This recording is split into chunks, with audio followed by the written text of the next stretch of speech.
Delegation भेजने के बावजूद भी यहाँ उस पर कोई अमल नहीं हुई। हमारे गोरखा समुदाय के लोग बहुत संख्या में, सबसे ज्यादा अगर संख्या में गिनी जाए तो असम क्षेत्र से आते हैं, और असम से तो कोई रिकमेंडेशन भी नहीं भेजा, जबकि वहां भाजपा की सरकार है। तो इसी से इस पार्टी की नीयत और खासकर इस पार्टी की जो सरकार है उसकी नीयत साफ दिखती है, और ये समय आ गया है कि अब लोगों को प्रति जो उनका वादा है उसको वो पूरा करें, अन्यथा लोगों का आक्रोश बढ़ता जाएगा। और आप जानते हैं कि डेमोक्रेसी में लोग ही सबसे बड़े होते हैं, और जनता का जो एक संकल्प होता है, जनता की जो इच्छा होती है, जनता का जो आकांक्षा होती है, उसी के लिए सरकार बनाई जाती है। जो सरकार आकांक्षा पूरी नहीं कर पाती फिर वो निकम्मी सरकार मानी जाती है, लोग उसको बदलते। सर, एक सवाल है, गोरखा समुदाय की जो शारीरिक बनावट है बिल्कुल ही फिट है इन ट्राइबल्स में आने के लिए। गोरखा जहाँ रहते हैं वहाँ वो इलाका जो पहाड़ी है वो भी जो है ट्राइबल्स में आने के लिए फिट है। जो उनका गोरखा का कल्चर है, जो उन्होंने बहादुरी दिखाई, ये सब जो है फिट है। तो फिर जब 1947 में देश आजाद हुआ, संविधान बना, संविधान सभा में क्या लग रहा है कि क्या आपके साथ उस समय से ही नहीं हो रहा है भेदभाव? सारे लोगों को डाला गया और आपको छोड़ दिया गया। दूसरा सवाल ये है कि क्या वर्तमान जिस सरकार पर आप आरोप लगा रहे हैं वो तो अभी 10 साल से आई है, क्या वो वोट बैंक पॉलिटिक्स में फंसी हुई है कि बाकी जो पहले से ट्राइब्स में हैं उनके प्रेशर में आ रही है? देखिए, जैसे आपने कहा, हमारा तो गोरखाओं का इतिहास ही सरकार से धोखा का इतिहास रहा है, और विशेष करके पिछले आप जो 10 साल की बात कर रहे हैं, और 10 साल के हमारे क्षेत्र से तो 15 साल से वो जीत रहे हैं। हमारे यहाँ तो विशेष रेखांकित करके कहा जा सकता है कि ये जितने बार भी हमारे वहां से एमपी बन के आए हैं सभी झूठ के आश्वासन पर बन के आए हैं और उसी झूठ को दोहराते रहे हैं। इस बार भी उनका यही कहना है, और जैसे आपने कहा, हमारे सारे हमारे पास हमारे जो ट्रेड्स हैं, हमारे जो चरित्र है, वो सब प्रकार से हम एक ट्राइबल होने के हम उसके चरित्र को पूरा करते हैं। ट्रेड सारे हमारे में हैं, मगर सरकार कहती है कि आरजीआई ने कॉन्कर नहीं किया।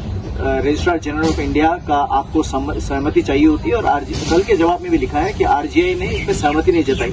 तो सहमति नहीं जताई तो क्या पॉइंट है, उसको भी रखें। किन पॉइंट से वो समझते हैं कि हम ट्राइबल नहीं है, क्या चीज है जिसके कारण से उनको लगता है कि हमें ट्राइबल स्टेटस नहीं मिलना चाहिए, इन बातों को भी रखें। मैं चाहता हूं कि हमारे जो सांसद है राजू बिष्ट जी हैं, सरकार से पूछे, वो तो सरकार के अंग है, सरकार के ही पार्टी के वो हैं, वो रखे, इस बात को पूछे, और उसमें जो भी स्पष्टीकरण रखना है अपने तरफ से पार्टी के अंदर, पार्टी के फोरम में और सरकार में, प्रधानमंत्री के बड़े नजदीकी वो अपने आप को बताते हैं, गृह मंत्री के भी नजदीकी वो बताते हैं, और हमें ऐसा सुनने में भी आया है। तो अपनी नजदीकी को प्रयोग करें, कन्विंस करें, क्योंकि इस समय जिम्मेदारी उनके ऊपर है। वो इलेक्शन जीत के आए हैं, वो इस प्रतिज्ञा में आए हैं, और वो सरकार के हैं, सरकारी यंत्र के अंदर है वो, तो उनको ये अपना जिम्मेदारी को निभाना चाहिए। केवल ये कहना कि 50 में हम छूट गए, 50 का क्या छूट गए या छोड़ दिया गया, 50 की क्या 1950 में किस प्रकार का सिचुएशन था, किस प्रकार के सर्कमस्टेंसेस थे, उसमें हम ना जाए। नहीं तो ये बीजेपी की आदत है, भाजपा की आदत है कि पार्टीशन की बात करेंगे, पुरानी बात करेंगे। नहीं, वर्तमान की तो बात करते ही नहीं है। वर्तमान के कुछ सवाल पूछो, पुरानी बात करेंगे।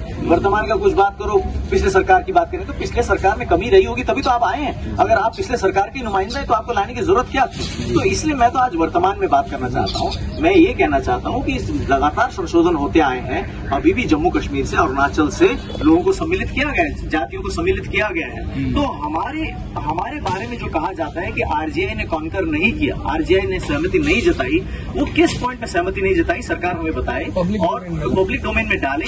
और पब्लिक डोमेन में लाने का ये दायित्व हमारे सांसद का भी है। जैसे मैंने कहा, वो सांसद एक तो चुने हुए, इन्हीं मुद्दों पर वो चुने गए हैं। दूसरी बात, वो सरकार के यंत्र के अंदर, सरकारी यंत्र में है, वो उसके भाग हैं, वो सांसद हैं, उसी पार्टी का सरकार है, और सरकार के उच्च पदाधिकारियों के साथ उनका अच्छा संबंध है। मैं तो आज यहाँ से उनको यही अपील करना चाहता हूँ कि आप इन बातों को स्पष्ट रखिए और जनता का साथ मांगिए। जनता आपको साथ देने को तैयार है, पिछले 15 साल से जनता आपको साथ दे रही है। जनता को आप बताइए कि इन कारणों से सरकार नहीं मान रही, मगर मुझे इन कारणों को हटाने के लिए आपकी सहायता चाहिए। हम भी पार्टी से ऊपर उठकर आपकी सहायता करेंगे। मगर इस प्रकार के झूठ बोलना और इस प्रकार का केवल गुमराह करना, पार्लियामेंट के अंदर जो स्पष्ट जवाब आई है, उस जवाब के अलावा आप जब सड़कों पे उतरते हैं, जब आप ऐसे लोगों के बीच में जाते हैं, तब कहना कि आज या कल में बस होने वाला है। मैं हमेशा हमारे एक साथी की बात करता हूँ, वो भाजपा के तो नहीं है, मगर भाजपा के वो समर्थक पार्टी के हैं, अच्छे मित्र हैं। सभी मित्र तो हमारे सभी हैं, सांसद भी हमारे मित्र हैं। तो ये मित्र पिछले लोकसभा के समय में हमारे गृह मंत्री से मिलकर गए, एक डेलीगेशन मिलकर गई, और डेलीगेशन मिलकर जब गई तो उन्होंने वहां जाके लोग आश्वस्त किया, और उन्होंने कहा कि चिंता मत करो, वन फाइन मॉर्निंग हम ट्राइबल हो जाएंगे। मतलब एक सुबह हम उठेंगे और हम पाएंगे कि हम ट्राइबल हो गए। आप निश्चिंत रहो, इतना निश्चिंत रहो।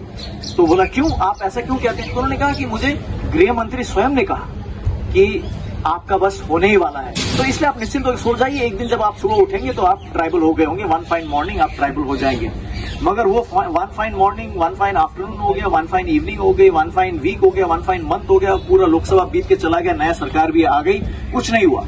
और लोगों ने उनको बहुत उनका उपहास किया, उनका मजाक उड़ाया। तो आप तो कहते हैं वन फाइन मॉर्निंग, मैं कहता हूं उनका मजाक मत उड़ाओ, क्योंकि वो तो गृह मंत्री की बात सुनकर आए हैं ना। उनको क्या पता था कि गृह मंत्री कहेंगे फिर भी नहीं होगा? ऐसा तो कभी होता नहीं, गृह मंत्री कह दें, प्रधानमंत्री कह दें और उसके बाद भी ना हो, ऐसा तो अब उसमें तो गलती उनकी नहीं है, उसमें तो कहने वाले की गृह मंत्री की, प्रधानमंत्री की गलती है। तो मेरा कहने का मतलब ये पब्लिक डोमेन में, पब्लिक में आके कहना कि वन फाइन मॉर्निंग आपको हो जाएगा और पार्लियामेंट में लिखित जवाब देना कि आपके जो है वो ट्रेड्स पूरे नहीं हुए, इसलिए हम आपको नहीं कंसिडर कर सकते, ये दोहरापन है। और बहुत समय तक आप जनता को इस प्रकार से भ्रमित नहीं कर सकते।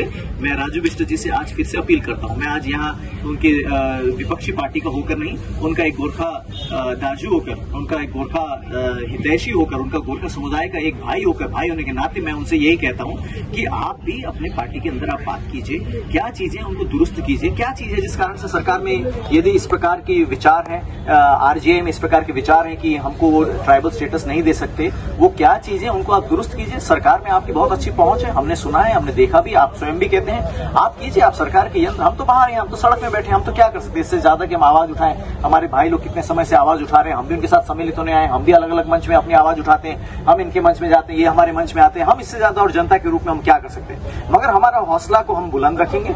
और मैं फिर से सरकार को भी ये याद दिलाना चाहता हूँ कि जनता का जो आकांक्षा है उसके साथ ज्यादा खिलवाड़ नहीं करनी। आज म यहाँ जन्तर मन्तरमा हाम्रा 11 जनजातिको जनजातिकरणको निम्ति, जनजातिकरणको सूचीमा सम्मिलित हुनुको निम्ति जो माग लिएर महासंघ आएको छ, यहाँको धरनामा म सम्मिलित भएको छु। मेरो साथमा कञ्चन गुरुङजी हुनुहुन्छ जो अध्यक्ष हुनुहुन्छ अनि अन्य साथीहरू पनि छन्। म सुन्दैछु भारतका पनि अलग अलग ठाउँबाट उहाँको समर्थनमा आएको छन्। अनि यो हाम्रो जो माग छ, यो माग एकदमै पुरानो माग हो, सबैलाई थाहा भएकै माग हो। यो माग प्रधानमन्त्रीलाई पनि थाहा छ, गृह मन्त्रीलाई पनि थाहा छ, सरकारलाई पनि थाहा छ, हाम्रो सांसदलाई पनि थाहा छ। अनि हामी सबैले यसलाई चाहेको हौं र हामीलाई आश्वासन पनि यसबारेमा दिएकै हो। भर्खरै जो लोकसभा चुनाव भयो त्यस चुनावमा पनि मैले यो भनेको थिएँ। त्यस समय पनि भारतीय जनता पार्टीका नेतृत्वले भन्थ्यो कि जनजातिकरणको कुरा चाहिँ अब पुग्नै आँटेको छ, आउनै आँटेको छ। अनि मैले त्यो समयमा भन्थे यो आउनै आँटेको कुरो मानव यसो भन्दैछन् जस्तो एनजेपीमा किशनगञ्जसम्म ट्रेन आइपुग्यो तर वास्तवमा ट्रेन चाहिँ दिल्लीबाट हिँडेकै छैन म भन्थे। र यो कुरो हिजो प्रमाणित भयो। हिजो पार्लियामेन्टमा सिक्किमका राज्यसभाका सांसदलाई उत्तर दिँदा लिखितमा सरकारले भनेको छ कि हाम्रो जो मोडालिटिज छ त्यस मोडालिटिज अनुसार गोर्खा जातिको जनजातिकरणको निम्ति क्राइटेरिया जो छ त्यो मिट हुँदैन र हामी दिन सक्दैनौँ। अब तपाईले नै हेर्नुहोस् यहाँ कति एउटा झुटको राजनीति चलिरहेको छ, कति यहाँ मिसलिड गर्ने राजनीति यहाँ चलिरहेको छ।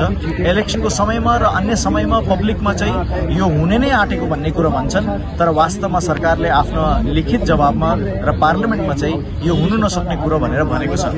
तरै पनि हामी जान्दछौँ कि डेमोक्रेसीमा जनताको आकांक्षा सर्वोपरि हो अनि हामीले यो धेरै समयदेखि माग्दै आएका हौं।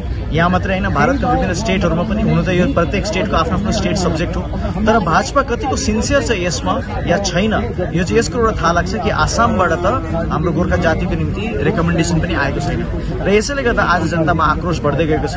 प्रत्येक प्रतिज्ञा जो गरिएको छ तीमध्ये एउटै पनि पूरा नहुँदा जनता आक्रोशित हुनु, जनता निराश हुनु, जनता हताश हुनु स्वाभाविक हो र यसैले गर्दा आज यहाँ यति टाढाबाट जन्तर मन्तरमा आउनुभएको छ, यहाँ आफ्नो आक्रोश प्रकट आउनुभएको छ र म पनि सोलिडारिटीमा उनी साथ एकतामा एकबद्धता देखाउन यहाँ आएको छु। र आज म हाम्रो सांसद राजु भाइलाई पनि म यही अपिल गर्न चाहन्छु, तपाईँ सांसद हुनुहुन्छ, तपाईँ यी मुद्दामा चुनेर आउनुभएको, तपाईँकै पार्टीको सरकार छ र सरकारमा ठुला ठुला औदासम्म प्रधानमन्त्रीसम्म तपाईँको पहुँच छ भनेर हामीले सुनेको पनि छौँ, तपाईँले स्वयंले पनि भन्नुभएको छ। र यसै कारण जो सरकारले भन्दैछ कि क्राइटेरिया पूरा भएको छैन, के क्राइटेरिया पूरा भएको छैन त्यो बुझाउने काम तपाईँले त्यो गर्नुहोस्। यदि तपाईँले जनताको साथ चाहनुहुन्छ यसमा भने तपाईँले हामीलाई भन्नुहोस्, हामी जनताले त हमेसा साथ दिँदै आएको। म स्वयं पनि पार्टीदेखि माथि उठेर तपाईँलाई यदि यसमा कुनै प्रकारको सहायता गर्नुपर्ने हो भने म गर्नु तयार छु, किनभने तपाईँले र मैले बुझ्छौँ कि पार्टीभन्दा हाम्रो जाति ठुलो भनेर। म तपाईँलाई यही अपिल गर्न चाहन्छु, जुन पनि कुरोहरूले गर्दा सरकारले मानेको छैन ती इस्युजहरूलाई तपाईँले एड्रेस गर्नुहोस्, सरकारमा आफ्नो इन्फ्लुएन्सलाई प्रयोग गर्नुहोस्, पार्लियामेन्टमा तपाईँ बोल्नुहोस् अनि यो सबै कुरोहरूलाई दुरुस्त गरेर चाँडै नै जनआकांक्षा पूरा गर्ने तपाईँले काम गर्नुहोस्। धन्यवाद।